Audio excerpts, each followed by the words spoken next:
problem is that even though hunting and by law is acceptable, poaching isn't. And the main difference between a hunter and a poacher is if you don't conform to the laws of the land, then you're a poacher. You might be doing the same practices, using the same methods of hunting, but if you don't conform to the laws of the land, certain species to certain times of year, certain types of gear, then you're a poacher. And that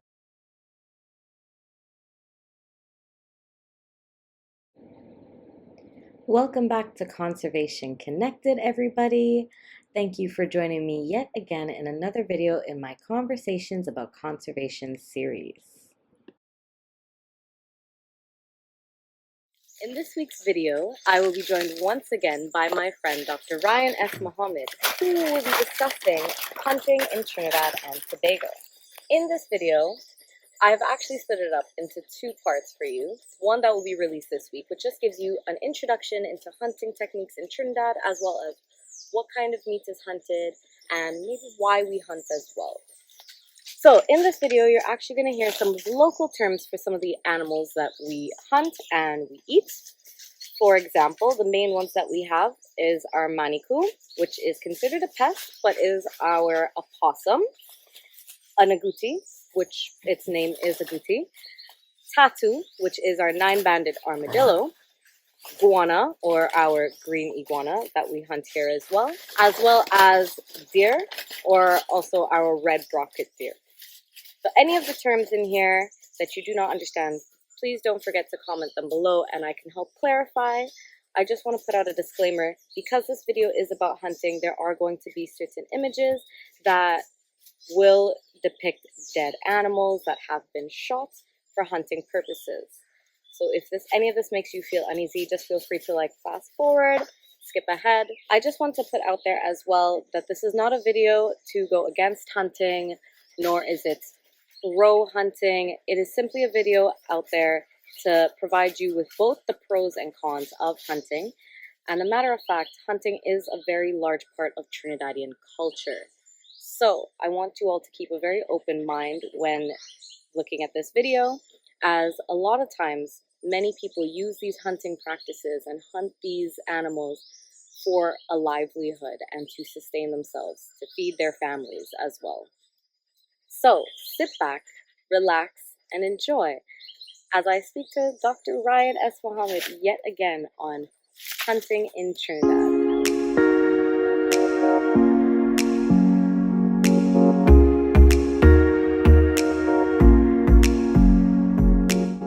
Welcome back, Ryan. It's nice to have you with us again. So I was going through our last video that we had together, and I thought it was quite interesting. You mentioned a couple points, although we spoke about folklore. You spoke about hunting practices and it being a big part of our society. Trinidad's hunting has gone through, I would say, multiple phases in the last few decades.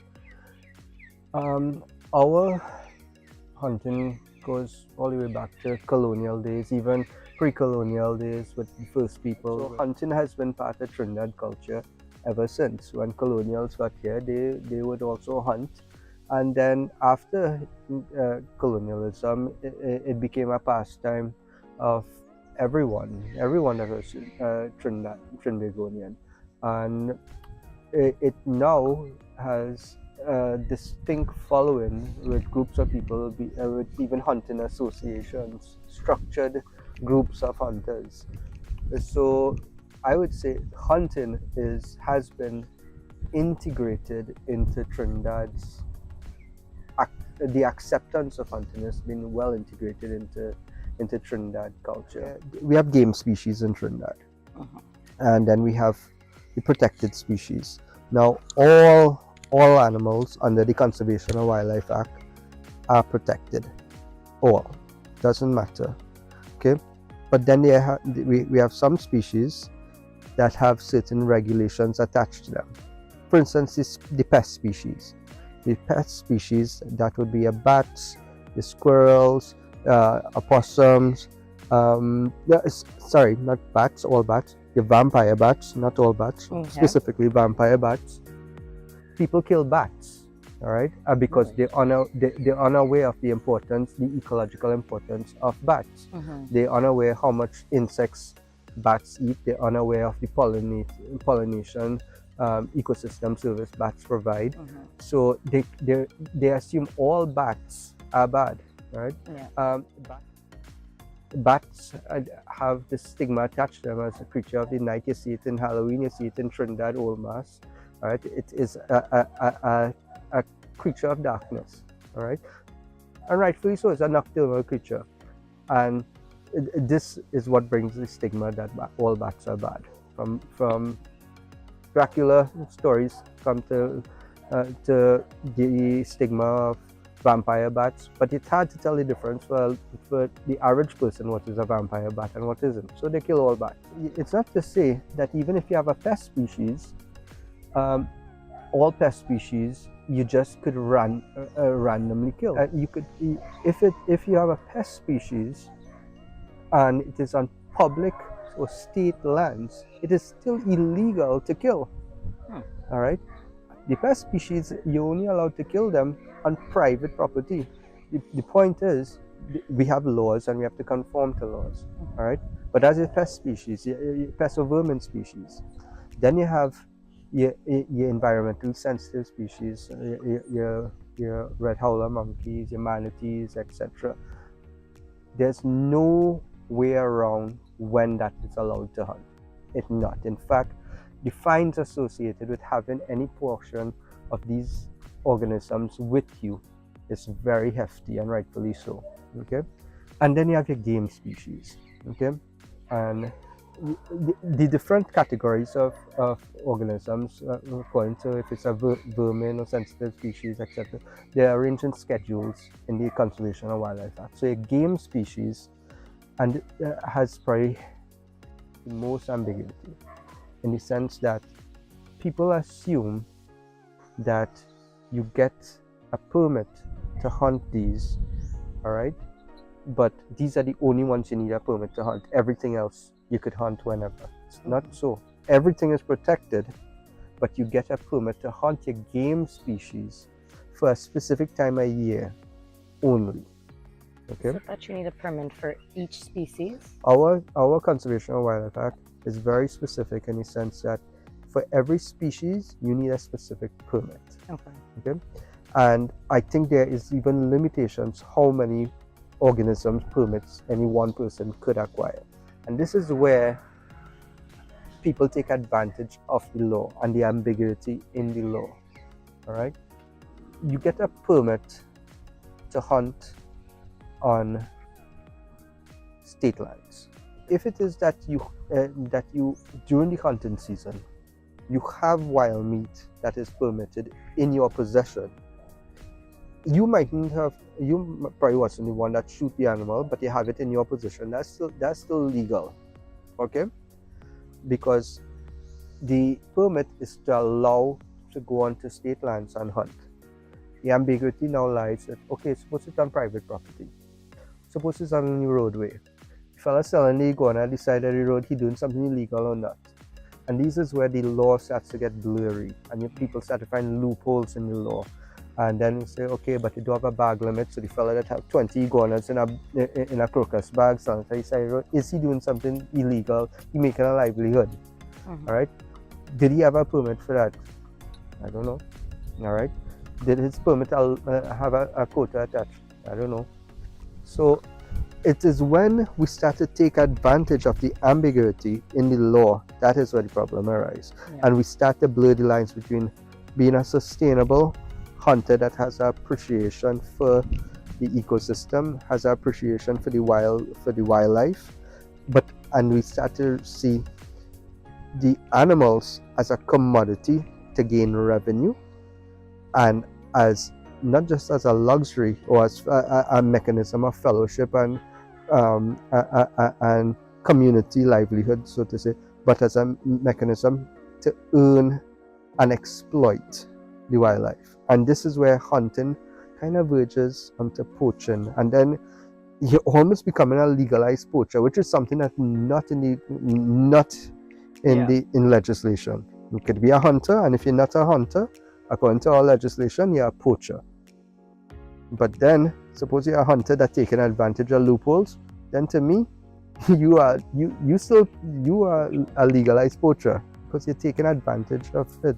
The last major wildlife survey that was, I believe it was funded through the EMA and FAO in specific protected areas. That data showed, and that information went to the various ministries, etc., indicating that our quenk, the wild hogs, collared peccary, those numbers were down. It indicated that red bucket there, our local there, numbers down. But yet we still have a permit out to hunt them. And you talk to different hunters, they say, yeah, in this area I have plenty of trees hunted. You know how we know certain types of wild meat have less and less price? What's the most expensive wild meat it have? Deer. Yeah. And wild hog. Why? Because it's the ones that hardest to get. Yeah, the more rare something is. The exactly. So you can't tell me that it have plenty of that. But then when you also talk to different hunting communities and different hunters, they say, yeah, you know, 10 years ago, 20 years ago, it had more this year and more that there and thing. But now it don't have so much. But then they blame, oh, you know, it's how much deforestation going on. It have more people there and thing. They don't internally reflect and say, maybe we taking too much. Yeah. You see on these hunters groups on Facebook, etc., where they put out the trophies with the 15 iguana and the 20 agouti for the night's catch, and good haul people, and they get 1 million likes and everybody share it and everybody feeling nice and thing. You look at Blue Food Festival in Tobago, and the most common thing in Blue Food Festival is wild meat and not dasheen. Nice. What does this tell us? That's the biosphere, our UNESCO Man and Biosphere Reserve, and what we sell into the international world, that we like to hunt and exploit our wildlife in our reserve. That's not good. That's not right. Yeah. All right. And eventually, what we passing on to the next generation. So how would hunters know that? Because in their head, like you were saying, for like the deer, for example, they see in plenty deer in their area, even though generally the population in Trinidad is decreasing. So how would they know? Do we have ways of like regulating or keeping track of populations? The Wildlife Division is I would say it's under-resourced. Okay. So it is difficult for them to have population data on different organisms. Yeah. So combined with managing and keeping track of our own data, they also have to regulate what illegally coming in the pet trade as well. Okay. So they're under-resourced, and they also have to keep track what is also being exported. That's all one division. Yeah. All right. And we have plenty of organisms in the pet trade, ornamental trade, coming in, whether it is illegally or legally happening. Everything from ocelots and jaguars passing through Trinidad, right, to agouti and lapper, etc. Yeah. Okay? So the issue is no longer if they have mechanisms to keep track of data or know the population, but our Conservation of Wildlife Act in itself has certain deficiencies and is in desperate need of a review. All right, but back to the question of how would hunters know of this information? Among themselves, they know a demand and they know effort. Yeah. All right. They didn't dream that we should have quenk as the highest, most expensive wild meat. They know it getting rarer and rarer. Other than that, hunters groups chat with each other. All right. So let me not say that the information not out there. The information out there, they keep it, they talk to each other, it's on Facebook, it's on WhatsApp, it's everywhere. So they know the information. What they choose to do with it is a different thing. Yeah. Now, you could then take the standpoint of, okay, well, you know, from the ministry standpoint, they're not providing enough information to the public to tell people about what is right and what is not appropriate, etc. The ministry does, but if they're under-resourced to put information out there, it is difficult for them to put the information out there. Okay, so the information is out there. As if we choose to ignore it. Because I remember when there was that moratorium for hunting in Trinidad, all the hunters came out to say no, that is wrong, and we need hunting back. And it didn't, and they were seeing hunters here, hunters there, they're catching this amount and all this kind of thing. So if they could come together to have a stance on this, that in itself shows that they do talk to each other to have an opinion. Now the sad thing is, if as an entire community they fail to realize that they are putting the ecosystems at risk, because in good ecosystem management, you remove certain keystone species, you chip away at the ecosystem. Yeah. Some of our big wildlife that we hunting are our seed dispersers. In Tobago, they always say the cockroaches are pests. That's a national bird. That's one of the national birds. They say the cockroaches are pests because it's eating people's crops. It's doing this, doing that, all this thing. You know why? Cockroach in the forest used to eat the forest fruits. But then we start to remove organisms that doing seed dispersal in the forest. So if you don't have organisms that doing seed dispersal to disperse the fruiting trees in the forest, what the cockroach will eat? All the organisms that would move seeds, we're getting rid of them. Yeah. And now you're wondering why it have more pests. It's not a pest. These things were surviving before we decided to hunt them. But ecosystem management is not about animals, you know. It's about people. Conservation is not about managing an animal or a plant or something. You know. Conservation is about managing people and the bad practice.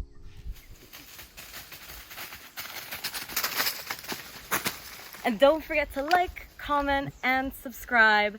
Also, follow my Instagram page. I've started a new weekly series called Animal of the Week, where I provide you all information on an animal that you all vote for every Saturday, about why they're threatened, how we can help them, some fun facts, as well as a little bit of trivia, which I'm sure everyone enjoys.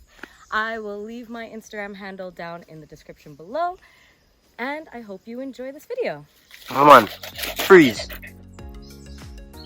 Carry on.